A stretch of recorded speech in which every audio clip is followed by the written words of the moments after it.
So the think tank for me is a place where students can come together and just discuss their ideas about studying the university life and kind of the expectations of society that goes around with that, and kind of working with that to change it. We were really coming and speaking a lot about the idea of fear of the future and fear of never finding a job and fear of not being good enough. And Ralph, through his work helping us find internships and things like that for the winter break, has noticed that a lot more students nowadays have had this kind of like really deep seated fear, and it's kind of a change that he's noticed, and he wanted to do something about that because it's kind of an unhealthy way to go through life and not how the system really works. And so we talked a lot about it, and I think one night we kind of thought that we should share ideas with other people, and this kind of, it was the idea of a small workshop, and then it kind of just blossomed into Alternative Career Night.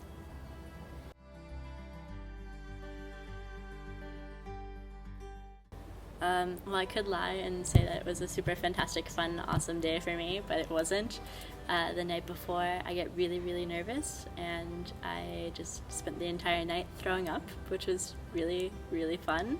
And the next day, I just was really feeling out of it and didn't think I could do it and didn't believe in myself, and like really embarrassing, like 5-year-old move, and like had to call my mom, and my mom had to be like, Elizabeth, you can do this. I was like, I can do this. And then I remember being at the event and be like, I really can't do this. I'm gonna throw up on stage.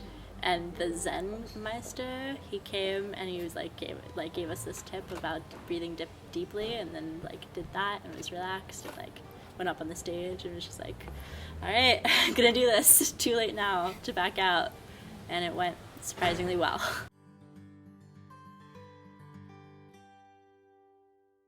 For me personally, I was sitting there the entire time just trying to keep up language-wise, because it's one thing when you're in a one-on-one conversation with somebody and you're able to kind of go through that, and you're just having a normal conversation to speak in German, but when you're trying to come up with a pointed question based off of what the person next to you is saying, and then another person jumps into the conversation, and you're just trying to remember everything that you wanted to talk about, and then form a sentence that's grammatically correct, and then say it at the proper time, is really hard.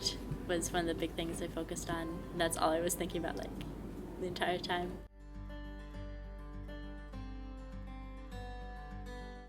Yeah, I mean, I think it's a simple thing that you hear a lot, just, you know, do what you think is good. You have to find something that you find interesting to do, but then there's always the, but I don't want to be living on the street in 10 years idea comes into your head. And at first, when we started talking about it, I thought that kind of was very, you know, a bit of BS-y, but the more you get into it, you have to live your life for yourself, and you can't let other people make decisions for you, and you can't let the market make decisions for you, because you have to live your life. The company you work for doesn't have to live your life.